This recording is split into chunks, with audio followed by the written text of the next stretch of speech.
భవిష్యత్తులో time save చేయడం కోసం మనుషులు అసలు వంట చేయడం, కూర్చొని తినడం మానేశారు. ఈ తరం పిల్లలు అసలు తిండంటే ఏంటో చూడకుండానే కేవలం క్యాప్సూల్స్ తింటూ పెరుగుతున్నారు. హోటళ్లలో కూడా రుచికరమైన ఫుడ్ బదులు గుండె ఆకారంలో ఉండే క్యాప్సూల్స్ ఇస్తున్నారు.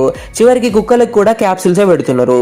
ఒక చిన్న పాప తల్లి చాలా బిజీగా ఉండడం వల్ల ప్రతిరోజు పొద్దున్నే ఒక క్యాప్సూల్ ఇచ్చి స్కూల్ దగ్గర డ్రాప్ చేస్తుంది.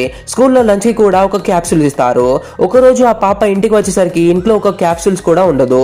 దాంతో బయట ఏదో కొనుక్కుందామని వెళ్తుంటే ఆమెకు ఒక వింత గిన్నె కనిపిస్తుంది. అది గెంతుకుంటూ అడవిలోకి వెళ్తుంటే ఆ పాప దాని వెనకాల వెళ్తుంది. అక్కడ ఒక వింత ఇల్లు, అందులో ఒక ముసలాయన ఉంటారు. ఆ పాప తెలియక వాళ్ళ ఇంట్లోకి వెళ్ళినందుకు ఆ ముసలాయన మొదట కోప్పడతాడు. కానీ ఆ పాప కడుపులో ఆకలికి వచ్చే శబ్దాన్ని విన్న ఆయన వెంటనే కరిగిపోతాడు.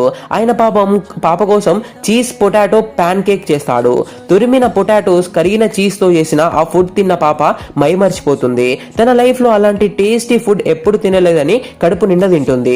తిన్నాక ముసలాయన ఆ పాప తల్లి కోసం కూడా ఒక లంచ్ బాక్స్ లో ప్యాన్ కేక్స్ ఇచ్చి పంపిస్తాడు.